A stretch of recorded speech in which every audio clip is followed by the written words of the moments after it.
na mão de um só, né? E do poder político local e regional. É exatamente essa a resposta correta.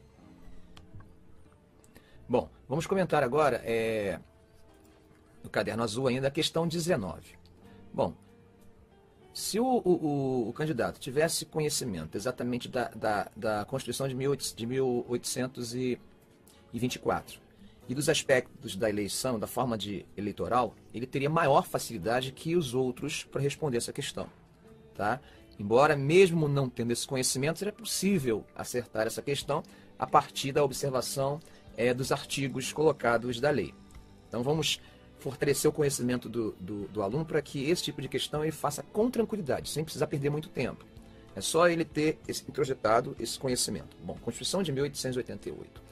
No que tange a questão do voto, da eleição, né, dos direitos políticos especificamente, nós podemos dizer o seguinte: havia um modelo de voto que era o chamado voto censitário, o voto de renda, o voto por renda. Você teria que ter uma renda mínima para votar. A questão aqui, ela fala da Assembleia Paroquial. Se nós formos fazer uma analogia para ficar melhor de entender, nós podemos trabalhar município, estado e união, né? Naquele momento nós temos a paróquia, a província e o governo federal, né? Aquilo que a gente poderia chamar de união, na verdade, o império. A votação era assim: você no mínimo tinha que ter 100 mil réis de renda anual para você ser um eleitor de paróquia, que é o que a questão pede. 200 mil réis para você ser um eleitor de província, 400 mil réis para você se candidatar a deputado e 800 mil réis de renda anual para você se candidatar a senador, que tinha suas vantagens, inclusive o fato de que você teria um mandato vitalício. Bom, nesse caso, na paróquia, as leis que estão colocadas nesse código, elas vão ser extremamente limitadoras. Os menores de 25 anos, nos quais não se compreendam os casados, oficiais militares que forem maiores de 21 anos, os bacharéis formados e clérigos de ordens sacras. Todo esse grupo está, de certa forma, excluído. Não esquecendo que existe o fator ligado à renda. Os religiosos e quaisquer que vivam em comunidade clausura, né? Os que não tiverem de renda líquida anual 100 mil réis por bens de raiz, indústria, comércio e emprego. Nessa configuração, essa exclusão toda que nós acabamos de falar, qual das alternativas estaria mais bem empregada para a resposta? E vamos ao enunciado. A legislação espelha os conflitos políticos e sociais do contexto histórico de sua formulação. A Constituição de 1924 regulamentou o direito de voto dos cidadãos brasileiros, do que ele colocou entre aspas para frisar, para dar a ideia, uma ideia quase irônica, né? Com o objetivo de garantir o quê? Você tem a letra A. O fim da aspiração liberal sobre a estrutura política brasileira? Claro que não.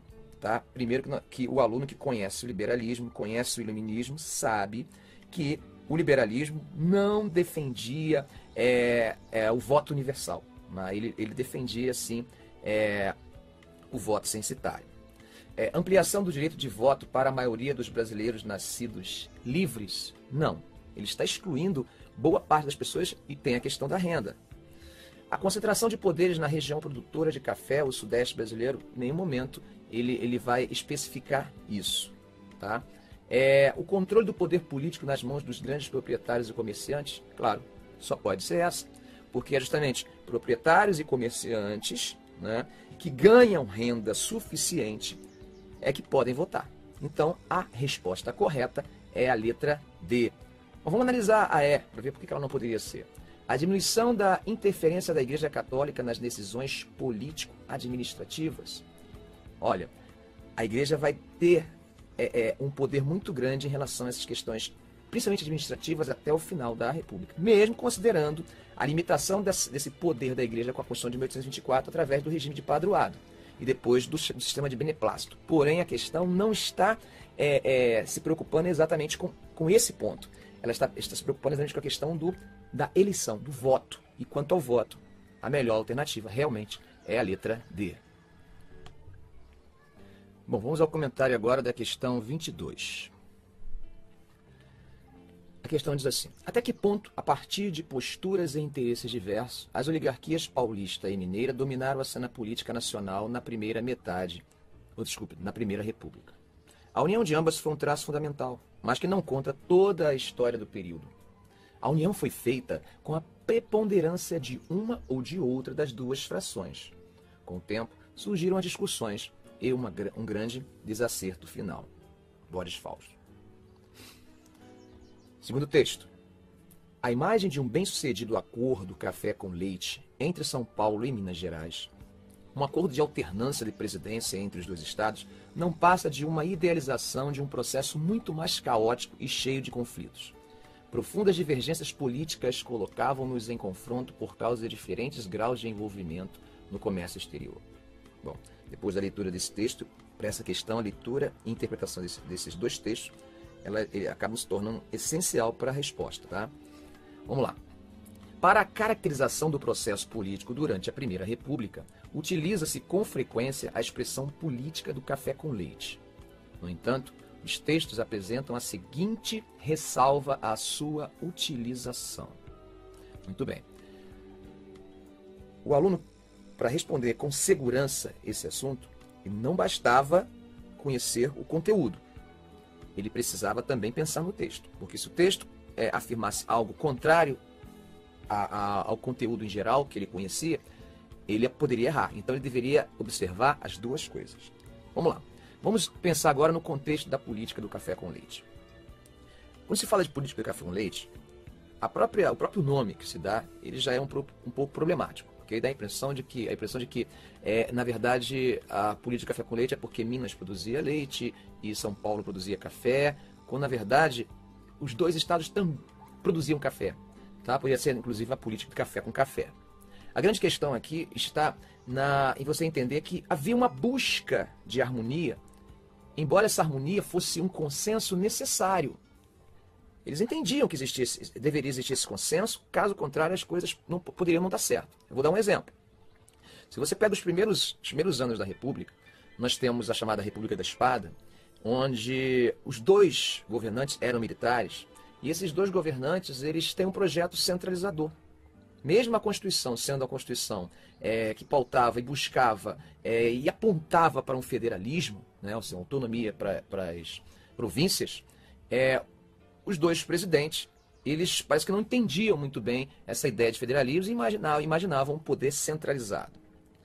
Com a passagem a partir de 1894 para os governos civis, começa a haver uma transição. Só que essa transição ela encontra problemas na própria política. A política interna brasileira ela criava conflitos que, de certa forma, engessavam o governo federal, o presidente. E Prudente de Moraes encontrou grande dificuldade de governar. Essa dificuldade ela iria passar para o próximo governo, que é o Campos Salles. O Campos Salles, percebendo isso, ele vai, através de uma análise do sistema político, da organização política do Brasil, ele vai pensar numa forma de tornar isso viável. O que ele vai fazer? Aquilo que a gente chama de República dos Governadores, mas que na época se chamava República dos Estados. Ele vai perceber que o Congresso, que está vetando, que está engessando as suas decisões no âmbito federal, esse Congresso, na verdade, é oriundo dos estados. E nesses estados, quem manda é a oligarquia. Então o que ele vai fazer? Ao invés de ficar se degladiando com esse Congresso, ele vai lá na origem do poder do Congresso, que é o Estado. E aí, a partir daí, ele consegue formar uma aliança com esse governador, que representa essa oligarquia, e a partir desse momento, essa oligarquia vai trazer para o presidente uma certa estabilidade. Porque se ele cumpre a sua parte no compromisso de garantir a autonomia, né, ou seja, de garantir o federalismo que estava na própria Constituição, esse governador também garante o apoio ao presidente pelo Congresso, porque esse Congresso é resultado dessas forças políticas do Estado. Então nós temos nesse momento, a partir daí, uma certa estabilidade política. Só que essa estabilidade política ela não é harmônica. Ela não é harmônica ao ponto de que em 1910 ela é quebrada. E é quebrada com a eleição justamente do Marechal Hermes da Fonseca, que é um militar.